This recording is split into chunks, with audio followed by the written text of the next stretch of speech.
राजकुमारी मंदाकिनी अपने पिता की इकलौती संतान थी। वह इतनी सुंदर थी कि उसकी सुंदरता के चर्चे अन्य राज्यों में भी थे। उसमें सौंदर्य के साथ साथ सदाचार, प्रतिभा और सद्गुण थे, परंतु सब सद्गुणों तथा पिता के स्नेह ने उसे अभिमानी बना दिया।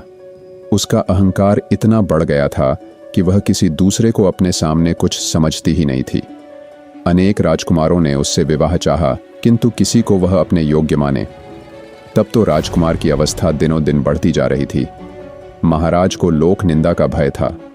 लोग कानाफूसी करने भी लगे थे, किंतु राजकुमारी अपने अहंकार में चूर थी। वह किसी भी राजकुमार को देखने तक को भी प्रस्तुत नहीं होती थी। अंत में महाराज ने पड़ोस के युवक राजा रंगमोहन के साथ एक योजना बनाई और घोषणा कर दी कि राजकुमारी की आगामी जन्मदिन पर प्रातः काल जो पुरुष नगर द्वार में पहले प्रवेश करेगा उसके साथ राजकुमारी का विवाह कर दिया जाएगा, फिर वह कोई हो। राजकुमारी का जन्मदिन का दिन आ गया। प्रातः काल नगर द्वार में सबसे पहले आने वाले पुरुष को राजसेवक पकड़ लाए। वह था फटे चीथड़े लपेटे एक भिक्षुक, परंतु वह जवान था, सुंदर था और पूरा अलमस्त था। उसके मुख पर एक अलग ही तेज नजर आ रहा था। महाराज ने राजपुरोहित को बुलवाया और बिना किसी धूमधाम के भिक्षुक के साथ राजकन्या का विवाह कर दिया। राजकुमारी चिल्लाई और रोते रोते उसने अपने सुंदर नेत्र लाल बना लिए, किंतु आज उसके पिता निष्ठुर बन गए थे। उन्होंने पुत्री के रोने चिल्लाने पर ध्यान ही नहीं दिया। भिक्षुक को केवल 5 स्वर्ण मुद्रा देकर उन्होंने कहा, तू अपनी पत्नी को लेकर मेरे राज्य से शीघ्र निकल जा, और याद रखना, यदि फिर तू या तेरी पत्नी मेरे राज्य में आए तो प्राणदंड दिया जाएगा। चलो। मंदाकिनी भिक्षुक ने राजकन्या को पकड़ा और चल पड़ा। रोती बिलखती राजकुमारी उसके साथ जाने को विवश थी, परंतु भिखारी ज्यों का त्यों प्रसन्न था। वह पत्नी के रोने पर ध्यान दिए बिना गीत गाता चल रहा था। राजकन्या को पैदल ही पिता के राज्य से बाहर जाना पड़ा। भिखारी उससे मधुर भाषा में बोलता, उसे प्रसन्न करने का प्रयत्न करता। पर्याप्त दूर जाने पर जंगल में नदी किनारे एक फूस की झोपड़ी में दोनों पहुंचे। भिखारी ने कहा, अब यही तुम्हारा घर है। तुम्हें स्वयं अब जंगल के पत्ते और लकड़ियां लानी पड़ेगी। कंदमूल जो कुछ मिलेगा उसे उबाल कर खाना पड़ेगा। पास के गांव में लकड़ियां बेचने जाना होगा। मैं भी जितना बन सकेगा तुम्हारी सहायता करूंगा। राजकन्या के लिए यह जीवन दुखद था, किंतु व्यवस्था सब करा लेती है।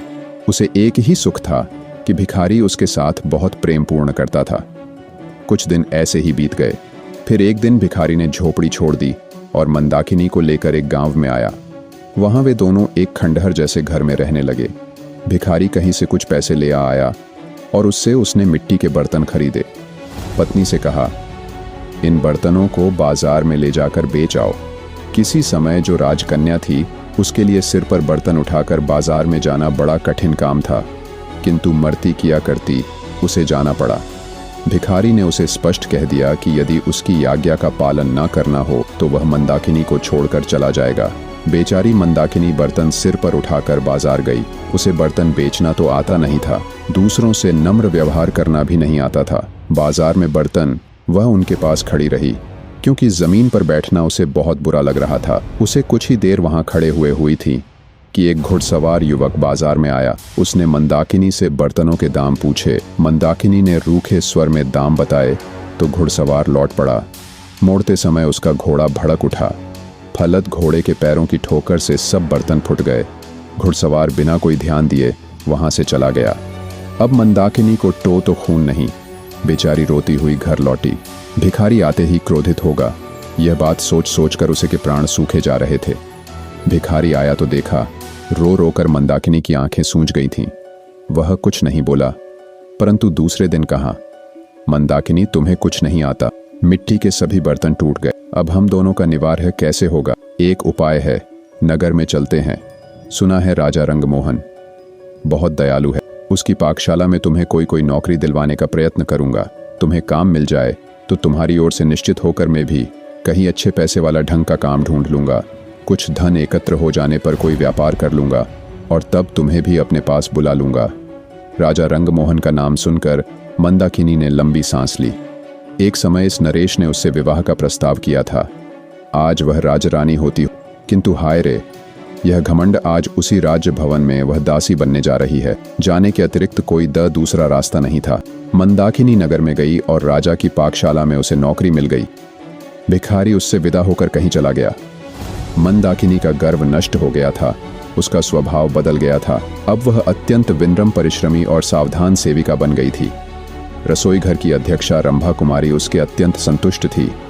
बसंत पंचमी आई। राजा रंगमोहन का जन्मदिन था। सभी सेवकों को इस दिन नरेश अपने हाथ से पुरस्कृत करते थे।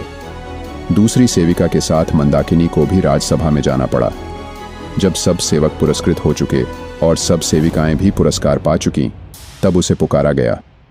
वह हाथ जोड़े मस्तक राज सिंहासन के सामने खड़ी हो गई। नरेश ने कहा, मंदाकिनी, मैं तुमसे प्रसन्न हूं। तुम्हें तो मैं अपनी रानी बनाना चाहता हूं। मंदाकिनी चौंक पड़ी। महाराज, आपको ऐसी अधर्मपूर्ण बात नहीं करनी चाहिए। मैं परस्त्री हूं किया हुआ। जो मेरा पति भिक्षुक है, मेरा तो वही सर्वस्व है। उसे छोड़कर मैं दूसरे किसी की सोच भी नहीं सकती। वही मेरा स्वामी है। आपकी मुझ पर बहुत कृपा है, तो इतना अनुग्रह करे कि मेरे पति का पता लगवाकर उसे बुला दे। मैं पाकशाला में सेवा करके प्रसन्न हूँ महाराज। रंगमोहन चले गए और थोड़ी देर में वह भिखारी महल से निकला। मंदाकिनी उसे देखते ही दौड़कर उसके पैरों पर गिर पड़ी। भिखारी मुस्कुराया और बोला, मंदाकिनी, मुझे ध्यान से देखो तो तुम्हें मुझ में और रंगमोहन मैं कुछ सादृश्य नहीं मिलता। भेद खुल चुका था। भिखारी के वेश में उसको ग्रहण करने वाले स्वयं राजा रंगमोहन ही थे और वह थी उनकी महारानी। राजा ने कहा, मंदाकिनी, क्षमा करना तुम्हारे अभिमान। मुझे कोई दूसरी औषधि मिली ही नहीं, इसलिए तुम्हारे पिता के साथ मिलकर यह रास्ता अपनाना पड़ा। निष्कर्ष, जीवन में अभिमान और घमंड का कोई स्थान नहीं है। कठिन परिस्थितियां हमारे अहंकार को मिटाने और हमें विनम्र बनाने के लिए आती हैं। जीवन की सच्ची समझ कठिनाइयों से ही मिलती है और सच्चे प्रेम और समर्पण के बिना जीवन में वास्तविक खुशी और संतोष संभव नहीं है। इसके साथ ही कहानी यह भी बताती है कि परिस्थितियां चाहे जितनी भी कठिन क्यों ना हो, सच्चा प्रेम, सहनशीलता और विवेक ही जीवन को सही दिशा में आगे बढ़ाते हैं।